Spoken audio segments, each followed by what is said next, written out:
Welcome to At the Table, where we are connecting entrepreneurs, discovering missions, and building communities with purpose, body, soul, mind, and business with Charlie and Heather with Free Time Solutions.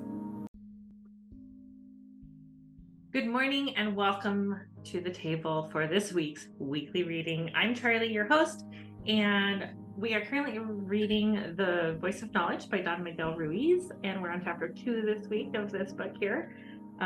So far, it has been amazing. And then we are also, we're continuing our journey with Career Self-Care by Minda Zetlin, and we're on chapter 15 of Career Self-Care this week. And so, without further ado, let's go ahead and get started, shall we? We're going to start with The Voice of Knowledge. The Voice of Knowledge, Chapter 2, A Visit with Grandfather. A simple truth is discovered. I consider myself lucky because I grew up learning from an ancient tradition known as the Toltec. My mother was a great healer, and to witness miracles was nothing extraordinary because I didn't know anything else. I grew up believing that anything is possible, but what I learned about the Toltec was full of superstition and mythology.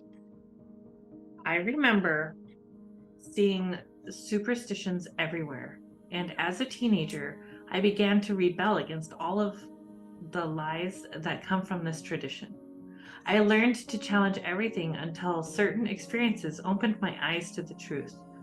Then I knew that what I had learned from the ancient Toltec was no longer a theory. I knew, but I could not explain it with words. In this book, I want to tell you about some of the experiences that changed my point of view completely. With each experience, I realized something that was always obvious, but that I had never seen before. Perhaps the way I will relate these stories to you is not exactly the way they happen, but it's the way I perceive them and try to explain them to myself. Maybe you have had similar moments when you realized, as I did, that most of what we believe is not the truth. Opportunities to perceive the truth always come to us, and my life has been full of these opportunities. Many of them I just let go, but others opened my spiritual eyes and made the transformation in my life possible. One of these opportunities came from a visit with my grandfather when I was a teenager in college. My grandfather was what they call an old navel, which is like a shaman. He was close to 90 years old, and people used to visit with him just to learn, just to be around him. Grandfather had been teaching me since I was a child, and I had worked hard all my youth to be good enough to earn his respect. Well, this was a time when I was pretending to be an intellectual, and I wanted to impress my grandfather with my opinions about everything I was learning in school. I was ready to show the one who had been the biggest influence in my life how smart I was. Good luck. I went to my grandfather's house, and he received me the way he always did, with a big smile, with enormous love. I started to tell him my point of view about all of the injustice in the world, about the poverty, about the violence, about the conflict between good and what I had then called evil. My grandfather was very patient, as he listened very carefully to everything I said. This encouraged me to speak even more, just to impress him. At a certain point, I saw a little smile on his face. Ooh, I knew something was coming. I was not impressing him at all, I thought. Oh, he's making fun of me. He noticed my reaction and looked directly in my eyes. Well, Miguel, those are very good theories that you've learned, he said, but they are only theories. Everything you have told me is just a story. It doesn't mean that it is true. Of course, I felt a little badly about this. I took it personally right away, and I tried to defend my point of view, but it was too late because now my grandfather started to talk. He looked at me with a big smile and said, "You know, most people around the world believe that there is a great conflict in the universe, a conflict between good and evil. Well, this is not true. It's true that there is a conflict, but the conflict only exists in the human mind, not in the universe. It's not true for the plants or the animals. It's not true for the stars or the trees or for the rest of nature. It's only true for humans. And the conflict in the human mind is not really between good and evil. The real conflict in our mind is between the truth and what is not the truth, between the truth and lies. Good and evil are just the result of that conflict. The result of believing in the truth is goodness, love, happiness. When you live your life in truth, you feel good and your life is wonderful. The result of believing in lies and defending those lies creates what you call evil. It creates fanaticism. Believing in lies creates all of the injustice, all of the violence and abuse, all of the suffering, not only in society, but also in the individual. The universe is as simple as it is, or it is not. But humans complicate everything. What my grandfather told me was logical, and I understood what he was saying, but I didn't believe him. How could all of this conflict in the world, all of the war, violence, and injustice be the result of something so simple? Surely it must be more complicated than that. Grandfather went on to say, Miguel, all of the drama you suffer in your personal life is the result of believing in lies, mainly about yourself. And the first lie you believe is you are not. You are not the way you should be. You are not good enough. You are not perfect. We are born perfect. We grow up perfect, and we will die perfect, because only perfection exists. But the big lie is that you are not perfect, that nobody is perfect. So you start to search for an image of perfection that you can never become. You will never reach perfection in that way because that image is false. It's a lie. But you invest your faith in that lie, and then you build a whole structure of lies to support it. In that moment, I didn't realize that my grandfather had given me a great opportunity. Something as simple as having the awareness that every drama in my life, all of the suffering in my life, was because I believed in lies. Though I wanted to believe what my grandfather said, I only pretended to believe him. And it was so logical that I said, "Oh, yes, grandfather, you're right. I agree with you." But I was lying. There was too many lies inside my head to accept something as simple as the truth. Then my grandfather looked at me very kindly and said, Miguel, I can see that you are trying hard to impress me, to prove that you are good enough for me, and you have the need to do this because you are not good enough for yourself. Ouch. He got me right there. I didn't know why, but I felt as if he had caught me in a lie. I never realized that my grandfather knew about my insecurities, about the self-judgment and the self-rejection, about the guilt and the shame I felt.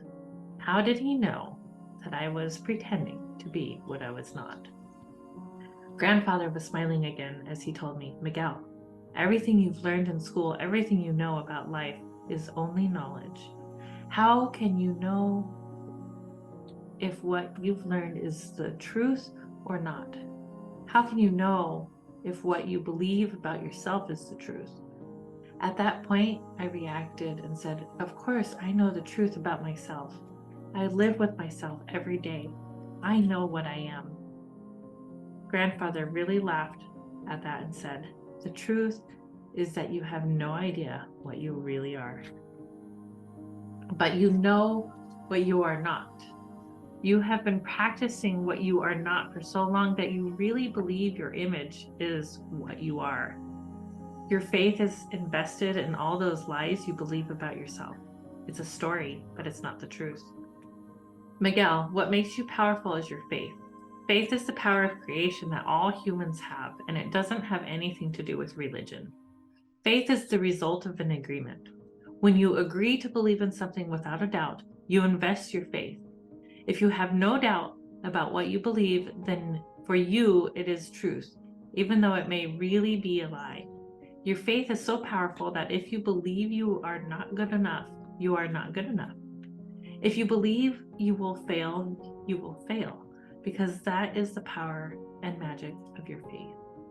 As I said before, you suffer because you believe lies. It's that simple. Humanity is the way it is because collectively we believe in so many lies. Humans have carried the lies for thousands of years, and we react to the lies with hate, with anger, with violence. But they're only lies.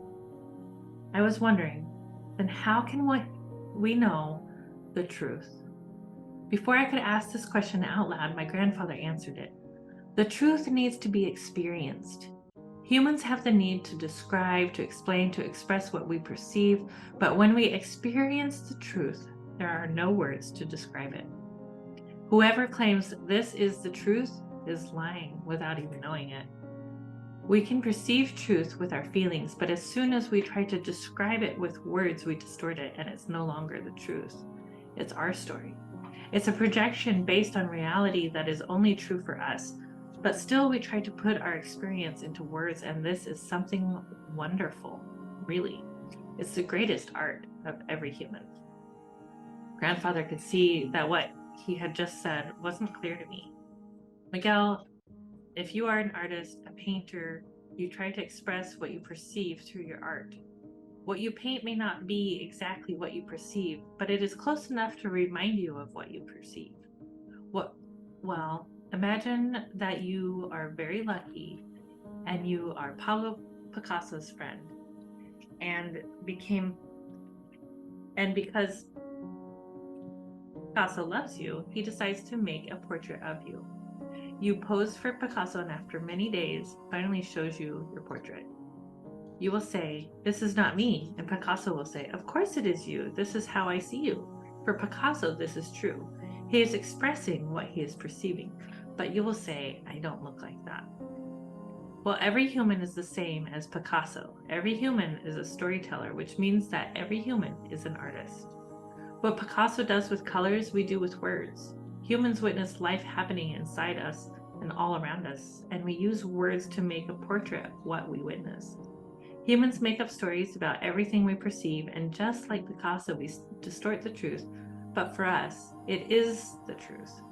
Of course, the way we express our distortion could be something other people enjoy.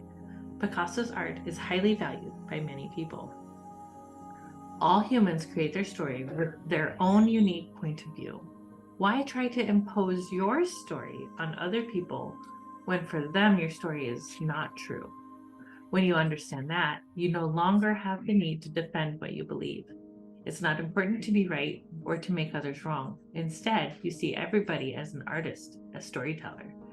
You know that whatever they believe is just their point of view. It has nothing to do with you.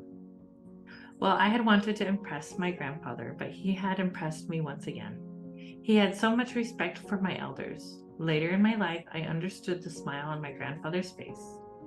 Had he not been making fun of me? The smile was because I reminded him of a time when, just like me, he had tried to impress his elders. After this conversation with my grandfather, I felt the need to make sense of things. I wanted to understand my personal life and to find out when I began to invest my faith in lies. It was not easy. That conversation took me years to digest, to see myself in the present moment, to see what I believed was not that obvious and not so easy to give up. But I wanted answers because this is my nature. I needed to know, and the only point of reference was my memories. Points to ponder. There is a conflict in the human mind between the truth and what is not the truth. Between the truth and lies, the result of believing in the truth is goodness, love, happiness. The result of believing and defending in lies is injustice and suffering, not only in society, but also in the individual. All the drama humans suffer is the result of believing in lies, mainly about ourselves. The first lie we believe is I am not. I am not the way I should be. I am not perfect. The truth is that every human is born perfect because only perfection exists. We humans have no idea what we really are, but we know what we are not. We create an image of perfection, a story about what we should be, and we begin to search for a false image. The image is a lie, but we invest our faith in that lie. Then we build a whole structure of lies to support it.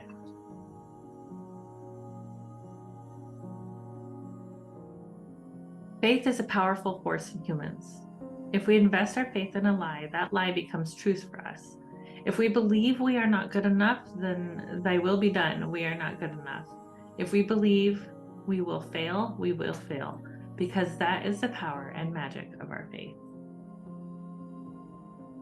Humans can perceive the truth with our feelings, but when we try to describe the truth, we can only tell a story that we distort with our word. The story may be true for us, but that doesn't mean it is true for anyone else. All humans are storytellers with their own unique point of view. When we understand this, we no longer feel the need to impose our story on others or to defend what we believe. Instead, we see all of us as artists with the right to create our own art. And this week in Career Self-Care by Minda Zetlin, we are on chapter 15.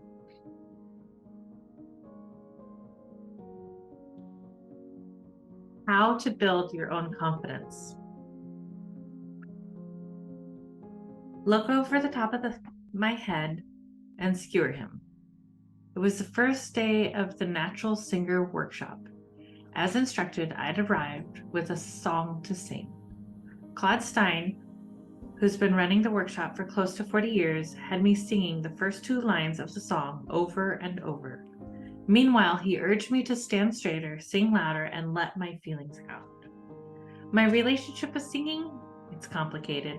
When I was in high school, I sang in the 92nd Street Y chorus, which meant performing in front of big audiences. I could be shy about a lot of things, but singing wasn't one of them. Then I went to college and left singing behind. By the time I married Bill, other than singing along with the radio, I hadn't used my singing voice in a very long time. Bill was a real professional singer-songwriter with a 4.5 octave range. I found this sufficiently intimidating that I mostly didn't dare sing a note around him, but there we were in a community of musicians, and singing just kind of came up. One day I agreed to sing harmony on stage with one of our musician friends. I practiced the song over and over. I worked out a harmony that I thought sounded pretty good. But when I stood on stage with a microphone in my hand, my voice deserted me. It went squeaky. It went off key. The power of my fear had overcome the power of my voice. I decided I was sick of being afraid to sing. I'd thought about taking Stein's workshop for years, but never quite had the nerve to do it. The next time he gave it in our area, I signed up. Our first task was to say what we hoped to gain from the workshop. I don't want to freeze on stage anymore, I said. And now here I was with 60 people watching. Look over my head and skewer him, Claude said. Skewer whom? The imaginary man in the song? My singer husband for not encouraging me to let my voice out? The real answer was that I needed to skewer myself for being so hesitant for so long and for letting my fear of embarrassment deprive me of one of life's great joys. I had spent years muzzling myself like an idiot when there was nothing and no one to silence me. So I did it. I looked over Stein's head and sang the lines again, angry and loud, and even I could feel their power. Did that feel frozen to you? He asked. No, it didn't. Not anymore. By the end of the workshop, I was done with freezing and done with feeling too shy to sing. Am I a great singer? Absolutely not. Will I ever be? Unlikely. Do I still have a lot to learn about singing? You bet. But I'm able to carry a tune and convey the emotion behind a song in a way that can make the audience happy they came out to listen. Yes, I can. but only because I believe that I can. It turns out that for singing, as for so many things, such as walking on a tightrope or controlling a misbehaving horse, confidence by itself can make the difference between ability and inability. Don't get me wrong, if you can't carry a tune, all the confidence in the world won't help you, as the famously tone-deaf heiress Florence Foster Jenkins proved. She was so confident she once rented Carnegie Hall and gave a concert there, and all her belief in herself didn't help her singing one bit. But if you have the slightest bit of audibility, confidence will often make the difference between failure and success. Believe that you can and you can. Believe that you can't and you can't. It's really that simple. So which would you prefer? The other thing about confidence is that it affects what other people think of you, even when they really should know better. If someone asks you whether you can handle a task you've never done before, and you answer forthrightly that you know you can, chances are they'll trust you with it. Cast your eyes downward and mumble that you'll do your best, and they'll start looking for someone else. The someone else they give the job to probably won't know what they're doing any better than you do. I've seen confidence trump actual skill again and again over the years. I bet you have too. 4 myths about confidence you may have to unlearn. So how do you go from unconfident to confident? I believe that confidence can be learned, but first, if you're anything like me, you'll have a bunch of lessons to unlearn. Lessons you may have learned as a child, especially if you were raised in a family where boasting was frowned upon. If you were a girl, you may have been taught that acting confident was unladylike. So let's start by challenging some of the myths about confidence. Confidence is not arrogance. The difference between arrogance and confidence is other people. It's confident to say, I'm good. It's arrogant to say, I'm better than anyone else. Or worse, I'm better than you. There's some unfortunate quirk in human nature that makes us unsatisfied with the notion that we're just good. We can't be happy unless we know we are better than others. I'm reminded of this every time I hear Bill or one of his guitarist friends express their admiration for another player with the odd statement that listening to that guitarist play makes them want to go home and throw away all of their guitars, as if there's only room for one really great guitarist in the entire world, and everyone else should just give up and go home. Confidence is actually the opposite of this. It's knowing you yourself have value no matter what anyone else may have to offer. I believe the urge to compare ourselves with others arises from the opposite, from insecurity and the need to know that. Worthless as you may be, there's someone even more worthless out there. Resist the urge to think this way. Confidence is not boastfulness. What's the difference between expressing confidence and boasting? There are a lot of possible answers to that question. You could say that boasting is a lie or an expression of vanity, while confidence is simply telling the truth. Sometimes the difference between a boast and an expression of confidence depends on context. I've closed more deals than anyone else in my department. Sounds like one thing if you say it to your boss when requesting a plum assignment, and another thing if you say it on a first date. But the truth is that boastfulness and confidence are really a matter of opinion, of expectations, and of custom. If, like me, you were raised by people who put a high value on modesty, then saying the slightest thing about how good or successful you are might feel like the world's biggest breach of etiquette to you, as it often does me. If you were raised with different values or in a different culture, it might feel completely natural. My favorite example of this is the incomparable South African singing group Ladysmith's Black Mambazo, best known in the West for performing on the Paul Simon album Graceland. On the album, the group sings the song Homeless, whose lyrics resulted from a collaboration between Simon and Ladysmith's late leader, Joseph Shabala.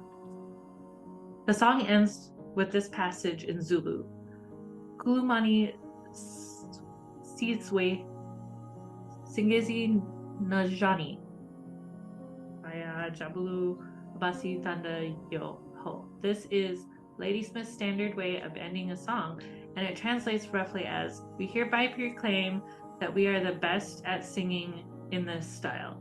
The group once frequently participated in Zulu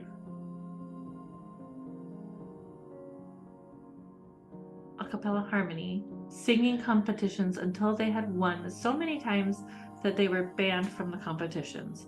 So their statement about their own ability is likely true. Is it boasting or confidence? You decide. You get to decide for yourself as well. It's not up to anyone else how confident you feel or how much confidence you do and don't express.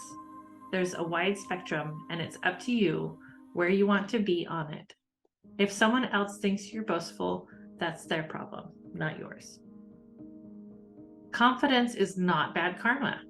Whether or not you've ever studied Greek drama, you're probably familiar with the concept of hubris, an excess of pride that leads to disaster. Pride goeth before destruction, and a haughty spirit before a fall, it says in Proverbs 16:18 in the King James Version. Most of us, perhaps instinctively, feel this is right, as though the fact that its builders called the Titanic unsinkable is what put an iceberg in its path. I'm sure, with hindsight, they wish they'd never had said that. But it's also true that an unusually mild winter made April 1912 the worst April for icebergs in the North Atlantic in 50 years. There's a serious problem with the notion that too much confidence equals bad karma and that modesty equals good karma. That problem was on full display in 2014 when Microsoft CEO Satya Nadella, who grew up in India, was being interviewed on stage at a high-profile conference on women in technology. He was asked his advice for women in tech who felt uncomfortable asking for a raise. It's not really about asking for the raise, but knowing and having faith that the system will actually give you the right raises as you go along, he answered. That probably sounded pretty bad to a room full of women who were well aware, as Nadella should have been, that women have never achieved pay equity with their male colleagues and that the gender pay gap is particularly huge in the tech industry. Then he made things worse. He went on to say that not asking for a raise is among the superpowers some women have. That's good karma. It'll come back because somebody's going to know it's the kind of person that I want to trust.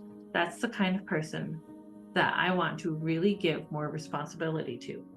Not surprisingly, Nadella was immediately criticized by just about everyone, including many of the women in the audience, who immediately began posting about it to social media. To Nadella's credit, he quickly walked back those comments and wrote in his book, Hit Refresh. In some ways, I'm glad I messed up in such a public forum because it helped me confront an unconscious bias that I didn't know I had. If only his original statement had been true. If only silence, being a team player, and remaining modest about your own abilities were a sure path to being properly appreciated and compensated. Life would be a lot simpler for most of us. But of course, the world doesn't work that way. Keeping your head down while waiting for others to notice how smart and responsible and hardworking you are won't help you in most situations. In fact, Harvey Mudd College president Maria Klawe, who was interviewing Nadella that day, said then and there that it was one of the few things she disagreed with him about. She added that in her own career, failing to ask for the compensation she deserved had cost her quite a lot of money over the years, and warned the women in the audience not to make the same mistake. Confidence won't make people hate you. If you're a man, I apologize. Feel free to skip the next section because for you, displaying confidence is not a problem. It's considered manly, and if anything, it's considered a likable quality that will make people want to work with you and be friends with you. Confident women, however, are not always so lucky. Think about how confident women, as opposed to shy, insecure ones, are depicted in popular culture. They are preyed on by young, cute men who take advantage of them, or they are unfavorably compared with the shy, sweet women our culture seems to prefer. Think Veronica versus Betty, or Jean Hagen versus Debbie Reynolds in Singin' in the Rain. The zillion books and movies and television series telling women to be sweet and demure and not to let their pride in their own accomplishments shine out can easily convince women that displaying confidence is a very bad idea. But there's a big difference between popular culture and real life. And in real life, my experience, the best things happen when people are honest with themselves and each other about their own worth. If you believe you need to act shy and insecure to be liked or to land a job, ask yourself if you're prepared to keep acting that way forever.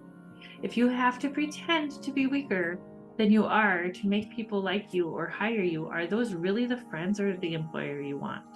Or do you want to be around others who admire you for everything you've done and everything you are, who encourage you and to feel strong and powerful, who believe in you and are glad that you believe in yourself? How to develop confidence. If I've convinced you that confidence is really a good thing, how do you get it if you don't have it? Let's start with one more thing that confidence is not. It's not a reflection of objective reality. That can be a tough idea to absorb because for many of us, including me, confidence does result from a change or changes that happen in the real world. My confidence in myself as a writer appeared over time in direct proportion to real world success. Getting assignments in publications I pitched, publishing books, getting to 1 million page views a month on Inc.com, and other areas where I haven't been as successful, I still completely lack confidence. But the thing is, that's nonsense, and I know it because the two things have little or nothing to do with each other. Years ago, when I was working at the trade magazine company, a colleague decided to show me the ropes. He gave me all kinds of advice, most of it useful, and generally treated me like a younger sister who should look up to him and learn from him. His status as wise older brother came crashing down one day when the company had a reorganization in which he was laid off. Afterward, he sent me an email full of conjecture and purported outside information on the internal changes that had led to the shakeup. By that time, I really was an insider, and I knew that most of what he said about what had been happening was wrong. For years, I'd assumed that his great confidence resulted from the fact that he was more successful and knowledgeable than I was. By the time he was let go, I didn't think that anymore. But in the meantime, he had the confidence to ask for and obtain a lot of things I never got, such as a one-on-one meeting with the CEO and a plum speaking spot at a conference the company put on. It's taken me decades since then to grow my own confidence. I now think I wasted an awful lot of time for no good reason. I wonder what would have happened if I'd gone through my entire career feeling as sure of myself as he did. Who knows where I might have gone? It's not that confidence or the lack of it is independent from reality. It just depends on how you interpret that reality, because everything that happens, good or bad, becomes part of the ongoing story about the world that we tell ourselves throughout our lives. The story you tell yourself determines how you feel about the world and your own place in it. Let's take a simple daily activity that frequently rattles my own confidence. Driving. I grew up in an urban environment and only drove on very rare occasions until I was well into my 30s. After my first book came out, my publicist got me an interview on a local television station on Long Island. The prospect of answering questions on live TV didn't faze me at all, but the fact that I was going to have to drive 144 miles, some of it in heavy traffic, to get to the TV station from Woodstock had me terrified. Even at the time, I knew there was something odd about this. After that, we moved to the West Coast with its famously packed freeways. One day, I was driving home at rush hour, and as often happens on freeways, all the traffic sped up and then slowed down rather abruptly. I had stayed a safe distance away from the car in front of me, but the driver behind me hadn't, and he slammed into my car from behind, totaling my car and propelling it into the car in front of me. I wound up with a check from my insurance company and a case of whiplash that got better with treatment. But the next time I found myself on the freeway, it didn't feel safe or natural anymore. Nothing had changed, the roads weren't any different, and neither was the traffic. The only thing that had changed was the story I told myself about driving on the freeway. I'm guessing the same sort of thing has happened to you, where something that once seemed frightening and dangerous came to feel easy and safe with familiarity, or where something that had seemed safe and harmless became frightening after a traumatic experience. Nothing is any different except for what you believe about it. With that in mind, start asking yourself what stories you're telling yourself, what limits those stories put on you, and whether those limits are helping or hurting you. How many times have you been absolutely sure you couldn't do something until someone you trusted persuaded you to try? How many things have you convinced yourself you're just not good enough for and let that belief stop you from finding out? Instead of asking yourself the questions, why not me? If anyone in the world could reach that stretch goal you've set for yourself, your greatest ambition, why shouldn't that someone be you? Take a look at where you are. Chances are you deserve to be confident. Chances are you deserve to give that distant goal a real try. Confidence doesn't happen overnight. Like anything else, you get there with baby steps, and those steps should take you outside your comfort zone. For one of my most popular Inc.com columns ever, I interviewed confidence expert and author Becky Blaylock. She gave me this piece of advice: take a small step outside your comfort zone at least once every day. We all have a comfort zone, the things we're comfortable doing and knowing we can do well.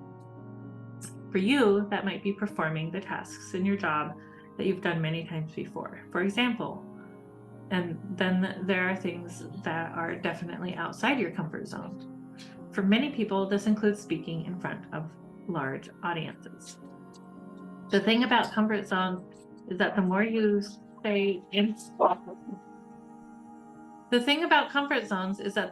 stay inside them, the smaller they get, and the more you step outside them, the bigger they get. Use this fact to your advantage. I have a sign that hangs on my office wall that I painted myself, and it says, "Did you do something scary today?" More often than I'd like, the answer to that question is no. But whenever I can answer yes, even if the scary thing was something minor that really shouldn't be scary, such as reaching out to a friend I haven't spoken to in a long time, I know I've made my comfort zone just a tiny bit bigger, and that small change will carry over into other areas, such as sending out a pitch when I know I'll most likely be rejected. The other way you can build up your confidence is through other people. You should have people in your work life and personal life who make you feel capable, who can help you navigate some of the challenges you face, or both. When a task or a situation has you feeling truly daunted, ask yourself who you know who's been there or might have special insight or might be able to give you useful advice. Then reach out and ask for help. Being confident doesn't mean that you never need help. Being confident means that you understand asking for help can be a sign of strength rather than weakness. Your friends, partners, loved ones, and family members should be there to help you too, with encouragement and reassurance when your confidence flags. Sometimes asking the people in your life for their support can be even scarier than asking your work contacts or colleagues to help you. But that help should be there when you need it. If the people in your life aren't helping you build your confidence, ask yourself why not. And if there are people in your life who don't believe in you, do what you have to do to keep them from getting inside your head. Confidence is just too important to go through life without. When I think back now, it seems criminal. All the time I wasted wondering whether I was good enough to try for a job or project or role, instead of just trying for it. All the useless years I silenced myself when I could have and should have been singing instead. all the opportunities and all the fun I've missed when there was no one stopping me but me. I'm begging you, don't make the same mistake. Exercises to try. Number 1, why not me? On a piece of paper in your power journal, list 5 things you'd love to do but haven't attempted because you don't think you're up to the challenge or because you believe you wouldn't be given the chance. Now, choose one of those things that you will actually set out to do. You can pick the easiest thing on the list or the most ambitious. It's up to you. Underneath that goal, write, why not me? Next, write a list of any obstacles you believe will prevent you from reaching your goal. Depending on the goal you choose, there may be many or just one. Write down the names of anyone you can think of who you can ask for help in overcoming these obstacles. Look over the list you've made. What you have is a roadmap for getting to the job or opportunity that you wanted. Is it still what you want? If it isn't, go back to your original list of 5 aspirations and choose another one. If it is, decide when and how you will take the first step in that direction. This may be a good time to revisit the exercise, your best possible future from chapter 11. You can use that same process to plan and execute the first step toward your goal, and then the next, and so on. Number 2, expand your comfort zone. Write a list of 4 things that you would like to do, but that are outside your comfort zone. These could be job related, such as making a presentation at a conference, or they could be completely non-job related, such as completing a challenging hike or cooking a complicated recipe, or like me, getting up and singing. Whatever your 4 things are, they should ideally be things that just take you outside your comfort zone a little bit. You don't need to throw yourself in the deep end. Now, for the next 4 weeks, pick one of those things. Write in your calendar on Monday that you will complete this task before the end of the week. At the end of the week, if you've completed the task, give yourself a star. Yes, you should draw or paste a star on your calendar. Rewarding yourself right away when you take on a challenge will make you keep doing it. If you didn't get it done, you can either push it to the following week or choose something else. But please don't try the same challenge for more than 2 weeks. If you fail twice or do it or even try it, pick something else instead. At the end of 4 weeks, review your 4 challenges and how you did. Think about your comfort zone. If you did the challenges, I'm guessing that your comfort zone will be a little bigger than it was 4 weeks earlier, and that you'll have gained more confidence in other areas as well. Thank you for joining us for this week's weekly reading. Be sure to follow up with us on Mindset Monday as we talk about these chapters, because there's so much good stuff in there, you guys. Can't wait to see you there. Namaste. As entrepreneurs, we have a unique opportunity to make a positive impact in the world around us. In a time when the world is shifting towards supporting local businesses and embracing community-driven initiatives, it becomes even more important for us to give where our heart leads us. At the table, we believe in the power of giving back, and that's why we have our cause of the quarter. This quarter, we are proud to support Perfect Pals, a local organization dedicated to rescuing and providing care for stray cats in our community. By supporting local causes like Perfect Pals, we not only make a difference in the lives of those in need, but we also contribute to the growth and well-being of our local community. We believe in small acts of kindness, and they can create a ripple effect of positivity, inspiring others to do the same. As we shift our focus solely from supporting large corporations to championing local businesses and giving back, we not only strengthen our community, but we also foster a sense of connection and unity. Together, we can create a thriving ecosystem where everyone can flourish. So let's follow our hearts and give where they where it truly matters. Join in supporting Perfect Pals and making a difference in the lives of these furry companions. Together, we can make our community a better place, one act of kindness at a time. Thank you for being part of our journey and for embracing the spirit of giving. Together, let's create a brighter future for all.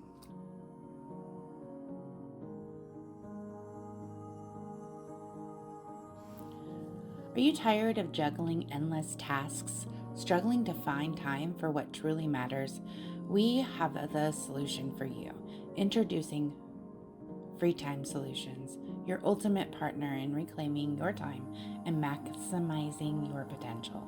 At Free Time Solutions, we specialize in helping businesses like yours thrive in a digital world. From social media management to website optimization and branding, we have the expertise to elevate your online presence and streamline your operations. Imagine having time to focus on what you love to do while we take care of your business. With our dedicated team of experts and innovative solutions, we leave you free to pursue your passions and achieve your goals. Whether you are a small business owner, entrepreneur, freelancer, we offer comprehensive services tailored to your needs.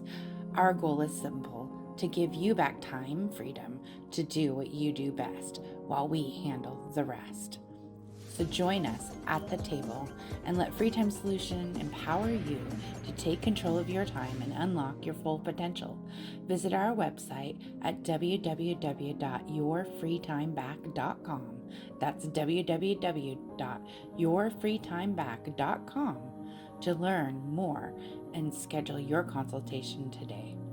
Free Time Solutions, your partner in success. Let's make the most of your free time together. Thank you for joining us at the table.